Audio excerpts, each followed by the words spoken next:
नमस्कार, मैं रेखा शर्मा, सह आचार्य संस्कृत, महारानी श्री जया राजकीय महाविद्यालय भरतपुर। महाकवि कालिदास के नाटक अभिज्ञान शाकुंतलम के 7वें अंक का हम अध्ययन कर रहे हैं। राजा दुष्यंत मातली के साथ इंद्र से पृथ्वी की ओर लौट रहे हैं।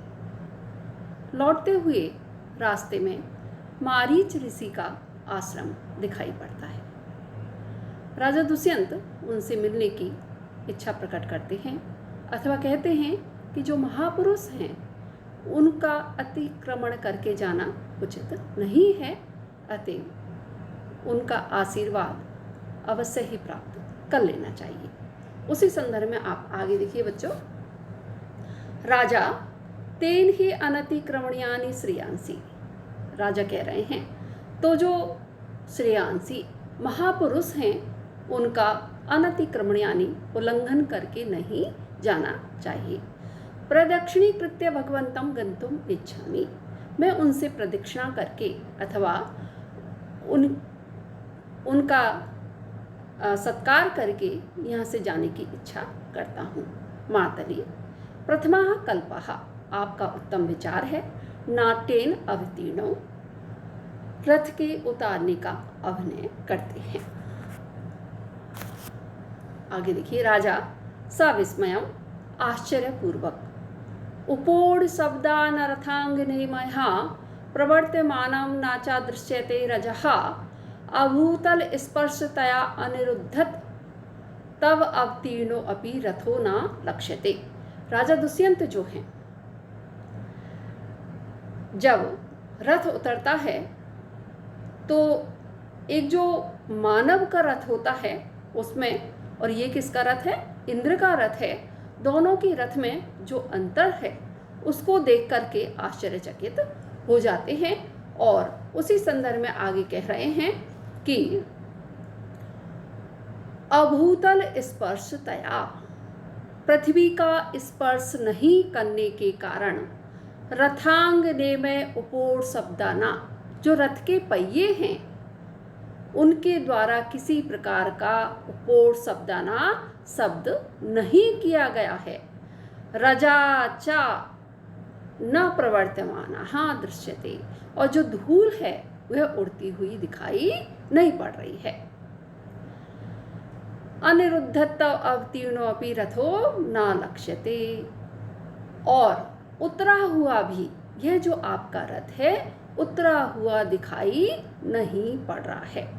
राजा दुष्यंत जो हैं, रथ के उतरने पर उसकी जो विशेषताएं हैं या मानव के रथ से इंद्र या देवों का जो रथ है उसमें क्या अंतर होता है उसका वर्णन इसमें कालिदास जी राजा दुष्यंत के माध्यम से कर रहे हैं। कह रहे हैं कि यह रथ जो है पृथ्वी का स्पर्श नहीं कर रहा है, और पृथ्वी का स्पर्श नहीं करने के कारण जो रथ के पहिए हैं या प्रांत भाग जो है वह पृथ्वी का स्पर्श नहीं हुआ, तो उसमें किसी भी प्रकार की क्या नहीं हुई, शब्द नहीं हुई, यानी ध्वनि नहीं हुई।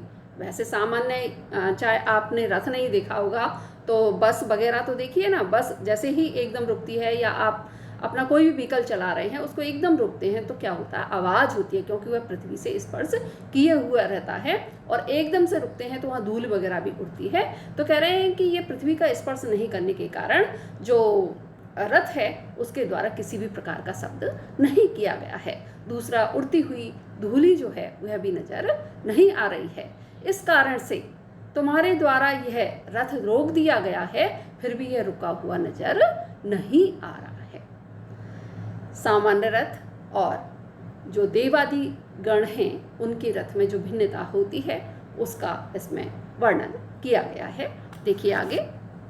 मातली एतावान एव सत्कृतो आयुष्मतस्य विशेषः, इतना अंतर तो सत्कृतो आयुष्मतस्य, सत्कृतो जो इंद्र हैं उनके और आपके रथ में अंतर है, यही इसकी विशेषता है।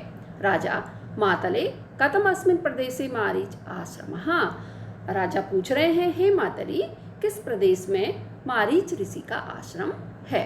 मातली जवाब दे रहे हैं हस्तेन दर्शयन, हाथ के द्वारा दिखाते हुए। श्लोक देखेंगे, बहुत इम्पोर्टेंट श्लोक है।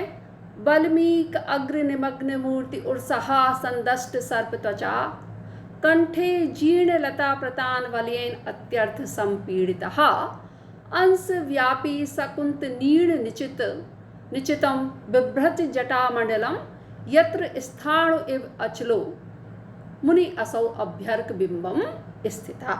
क्या कह रहे हैं? वल्मीक अग्र निमग्न, वल्मीक जो वामी होती है उसके अग्रभाग में निमग्न डूबा हुआ या भीतर गया हुआ जो ये ऋषिगण हैं, इनका मूर्ति जो शरीर है वह संदष्ट सर्प त्वचा, मतलब कुछ भाग तो उनका किस में चला गया है? वामी के अग्रभाग, मतलब वामी में चला गया है। और जो अग्रभाग जो है शेष बचा हुआ भाग वह संदष्ट सर्प त्वचा, जो सर्प की कैंचुली है उसके द्वारा इनका वक्षस्थल क्या है? लिपटा हुआ है। कंठे जीर्ण लता प्रतान वलयेन अत्यर्थ संपीड़ितः, और कंठ में जो जीर्ण लताएं हैं, सूखी हुई लताएं हैं, उनका प्रतान जो झुरमुट है उसके द्वारा उसका क्या बन गया है? वलय बन गया है, मतलब उसने वह लिपट गई है। इस कारण से इनका गला जो है वो कैसा हो रहा है? अत्यर्थ संपीड़िता, बहुत अधिक पीड़ित हो रहा है या दब गया है। अंश व्यापी सकुंत नीर्ण निचितम बिभ्रज जटा मंडलम, अंश व्यापी, और जो कंधे प्रदेश हैं वहाँ तक व्याप्त होने वाले शकुंत नीर्ण निचितम, जिनमें शकुंत जो पक्षी होते हैं उन्होंने नीड़ घोंसला बना लिया है, ऐसे बिभ्रज जटा मंडलम, जटा समुदाय को धारण किए हुए हैं। यत्र स्थाणु एव अचलो मुनि असौ अभ्यर्क बिंबम स्थितः, जहाँ स्थाणु के समान, ठूठ के समान निश्चल जो मुनिगण हैं वे सूर्य की ओर मुख किए हुए विद्यमान हैं, वही क्या है? आश्रम है या मारीच ऋषि का आश्रम है। राजा दुष्यंत जो मातली हैं उनसे ये जानना चाहते हैं कि मारीच ऋषि जो हैं उनका आश्रम कहाँ है। जो मातली हैं वह मारीच ऋषि के आश्रम की ओर हाथ से संकेत करते हुए कह रहे हैं, और उसमें जो स्वरूप दिखाई पड़ रहा है जो पूरा कैसा है? तपोवन का है। उसका बड़ा ही सुंदर वर्णन इस श्लोक के माध्यम से महाकवि कालिदास ने किया हुआ है। देखिए योगी गण जो हैं वो कितनी कठोर तपस्या करते थे, कितनी कठोर तपस्या में संलग्न रहते थे, उसका वर्णन बड़ा ही मनोहर इसमें देखने को आपको मिल रहा है। देखिए वो क्या कह रहे हैं कि जो ऋषिगण हैं या मुनिजन जो हैं या योगीजन जो हैं वो क्या कर रहे हैं? तपस्या में लीन हैं। और उनकी तपस्या कितने समय से चली आ रही है वो देखिए आप। वो कह रहे हैं कि वो इतने समय से तपस्या कर रहे हैं कि सूर्य की ओर मुख करके, कोई भी हम जब तपस्या का कार्य करते हैं तो सूर्य की ओर मुख करके करते हैं, तो कह रहे हैं कि सूर्य की ओर मुख करके वो इस ठूंठ के समान इस तरह से खड़े हुए हैं। अब इस तरह से खड़े हैं तो कह रहे हैं कि इतना समय हो गया है कि उनका जो अग्रभाग है वह वामी में क्या हो गया है? चला गया है। वामी आप जानते हैं कि जो एक मतलब पृथ्वी में क्या हो जाता है? होल हो जाता है जिसमें सर्प वगैरह निवास करते हैं, तो वामी जो है मिट्टी का ढेर निकाल देते हैं और वो अंदर उसमें होल हो जाता है। तो मिट्टी का जो ढेर है उसके द्वारा उनका अग्रभाग मतलब उसमें वामी में डूब गया है, चला गया है। और कह रहे हैं वक्षस्थल, जो वक्षस्थल है वह सर्प की जो कैंचली है उससे व्याप्त हो रहा है।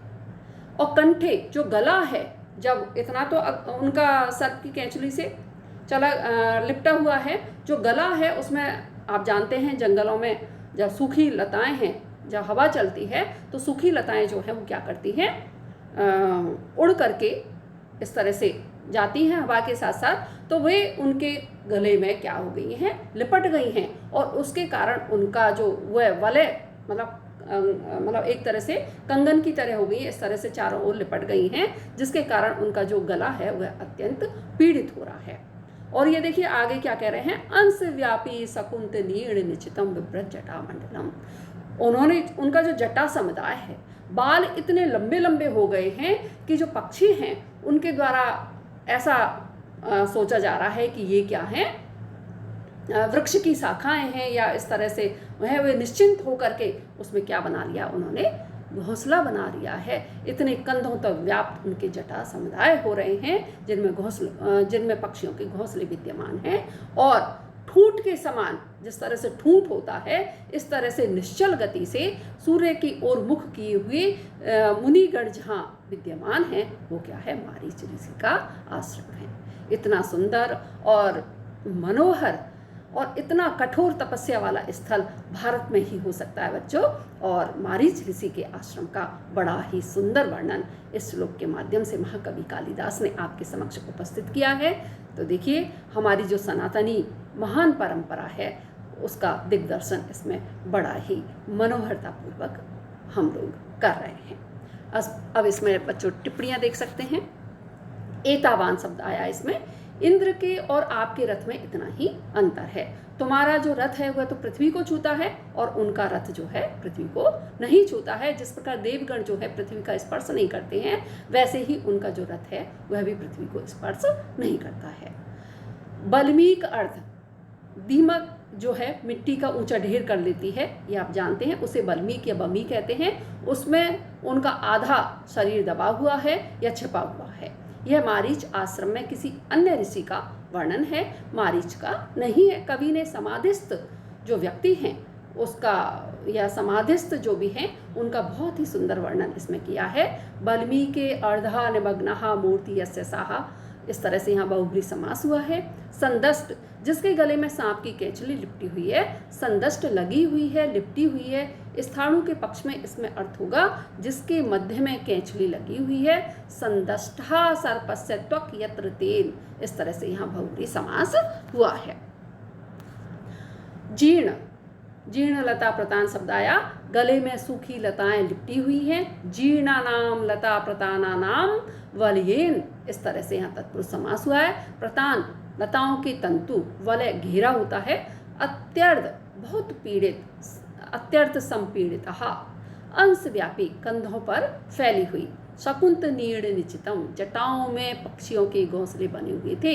इससे विदित होता है कि वह ऋषि कई वर्ष से तपस्या कर रहा था। अभ्यर्क, सूर्य मंडल की ओर मुख किए हुए खड़ा है। यह समाधिस्थ योगी का विशद वर्णन है। इसमें कवि की वर्णन शक्ति का परिचय हमें देखने को मिल रहा है। योगी जो हैं कई महीनों तक, कई वर्षों तक समाधिस्थ रह सकते हैं। और बच्चों एक बात हमेशा याद रखिए कि यदि कभी जीवन का अंतिम जो बिंदु है वह मिलेगा तो पूरे विश्व में भारत में ही मिलेगा, क्योंकि यहाँ पर समाधि की ऐसी एक तरह से समाधि की ऐसी परंपरा रही है कि कोई ना कोई व्यक्ति तो निश्चित रूप से समाधिस्थ रहता ही है, जो बिना वायु के, भोजन तो दूर रहा, बिना वायु के भी अपना जीवन यापन कर सकता है। साभिप्राय, विशेषणों के कारण यहाँ परिकर है। उर्सा, कंठे आदि जो शब्द हैं वो श्लिष्ट हैं, अतः यहाँ श्लेष अलंकार है। शेष अगले व्याख्यान में, तब तक के लिए धन्यवाद।